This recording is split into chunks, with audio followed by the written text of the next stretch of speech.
Hello guys, Norfolk Tool Guy here again. Just wanted to do a quick update video on a few new additions to my workshop and just some tools I'll probably use on a regular basis, and a few bargains I picked up recently, so I thought I'd run you guys through it now. So start off with, I used to have, I'll just grab the box up here. I still have it, but it's it couldn't pull the skin off soup. I used to have one of these sort of craft Dremel type tools, Dremel copies, and it just didn't have enough bite. It was good for like little jobs that didn't need too much grinding or too much sanding, but it ultimately just, you know, wouldn't cut the mustard for it. So I went out the other day and I splashed out. When I say splashed out, I bought the basic Dremel tool from one of my local hardware stores. So this is going to be a great addition for my restorations and any other small jobs and things I have to do around the shop. I've used it a couple of times already, and it's definitely a step up in the right direction compared to my last tool. So yeah, I just got the Dremel 3000 with the speed controller here. It's got the one size chuck, which is handy because my old one you had to change the change collets to fit different size shaft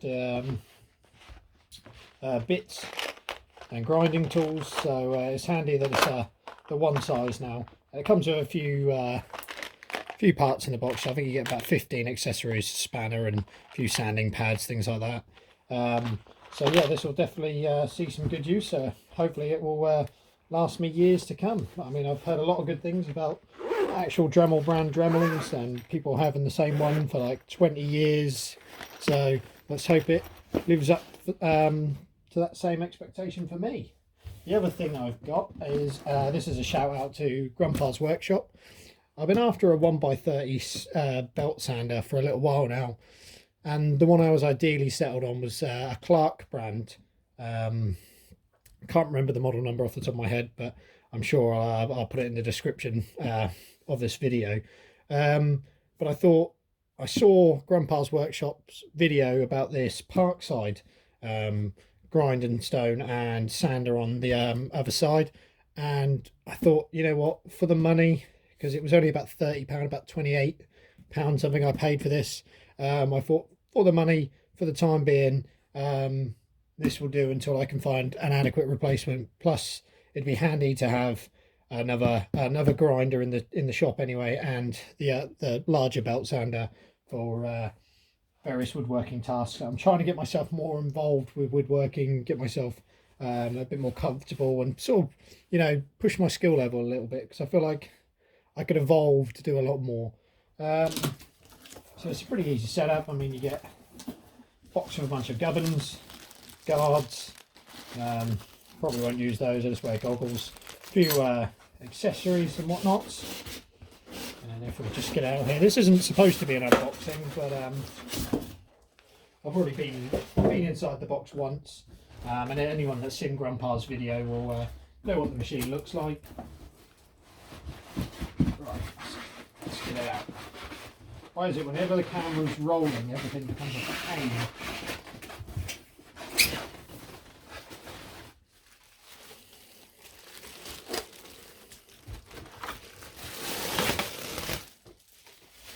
There we go. So yeah, all sort of cast, oh not cast, sort of stamped tin, but just sort of the kind of thing you'd expect for the price range.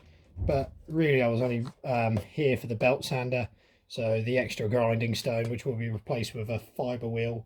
So I think I might have this as a finishing machine, obviously with the sanding, and then I'll change the fibre wheel off my main bench grinder, and I'll probably put another wire wheel on there. Because I do have somewhere just down there another sort of cheap bench grinder which I've got polishing wheels on, for eventually I'll upgrade to a proper polishing or buffing machine. But I thought, yeah, this would be a fantastic addition. Should do the job. Inside the box as well you get two more belts. I'm not sure what the quality of the belt will be like and how long it will last, but as long as it lasts me a little while. I mean, the belts, you can get the belts off Amazon or hardware shops, things like that.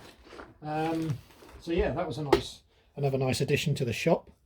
So that'll definitely make good use of that. There is a lot of good ratings with a lot of this Parkside stuff. I know it's not the same build quality you expect from some of the bigger brands, but it you know, it does the job. It does what it says on the tin, and at the end of the day, that's all I really need it for. So yeah, happy with that one. So thanks, Grandpa, for the recommendation on that. I know you haven't. Well, I don't know if you've had much use on yours yet, but I preemptively jumped out there and got one because I was in Lidl the other day, and I just, you know, I couldn't say no to it at that price. And then I've got a couple of tools to show you. These are just some eBay finds. First off is this Elcon sort of adjustable wrench, or sort of slip joint pliers. These are beryllium, so they're it's a type of bronze or brass. Can't quite remember off the top of my head. You might be able to just make it out, and seems to have a special coating on it. But this is basically a non-sparking tool, working in sort of flammable areas, gas, fuel, that kind of stuff. So yeah, I thought these were really cool, and I got them for an absolute bargain price off eBay, so I couldn't say no to that. And then the other tool I got was, I thought I had one before but I didn't, is my first Mossberg Adjustable. So, I don't know if you can make it out the top here. We've got Mossberg Wrench & Co. And then I can't quite make out where there's a bit of pitting there, but Massachusetts, USA, and then it's got a patent date of the 19th of December 95, I think. But there we go. Yeah, so just a couple of quick tools in this video. There's a few other bits I've got to show you, so I'll wrap up here, and then I'll set up the camera over here, and then I'll run through the extras that I've also added to the workshop recently. So here we have is another few additions that I've added to the shop, which is a pair of Stanley Trestles. These are super lightweight, packed down really nice and neat. And I've been doing a lot of work in my house recently, planing down some doors, building a cupboard, and doing a lot of tiling work, so it's been useful to just have a throw up workbench. So they just clip together with these clips on each end. I won't fully pull them apart, but I'll show you on one of them, and then just fold out your legs. As most people are probably pretty familiar with trestles.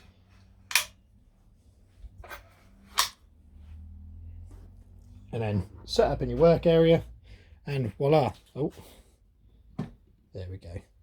But yeah, I just thought they were a fantastic bit of kit, well worth the money. So yeah, really happy with those.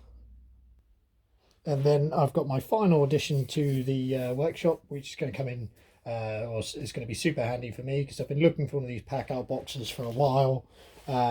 Just ferrying tools back and forth to the house when I'm doing any DIY jobs, or when I have to help, I'm helping someone out and I'm going around theirs. It's just handy to throw your tools in one thing and just be able to, you know, set up shop while you're there, do what you need to do, pack up and skadoosh. So this was a Facebook Marketplace find. I picked it up on my way home from work yesterday.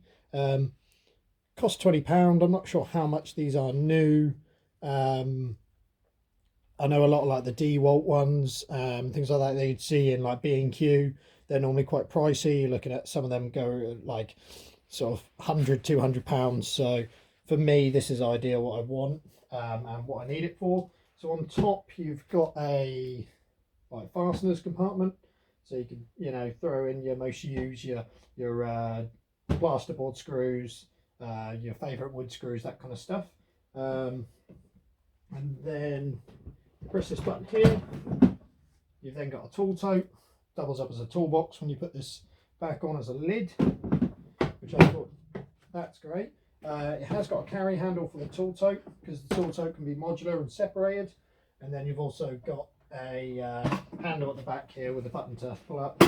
Then you've got a top storage drawer, which are handy, you know, throw some power tools in there, drill bits, or various hand tools. And then at the bottom, this one's a bit stiff, so I might need to give it a jiggle. Come on. As I said earlier, why does everything go wrong when you turn the camera on? I had a bit of trouble with this one when I first got the box home. It's got these pull tabs underneath the yellow plastic here. But basically, I'll make another video for my Instagram. But that's just sort of one of those fold out sort of drawers. You can slide stuff down there. Then handily on the back, you've got, I don't know if you guys can see. Yeah, so down the bottom here, you've got two sections for any taller tools, with some bungee cords so you can sort of strap everything in place. But yeah, I just thought for £20, cannot go wrong with that. And that should serve the purpose for me. It's another place to store tools as well when it's not in use. So yeah, if you enjoyed this video, please like and subscribe. Thanks for watching, guys.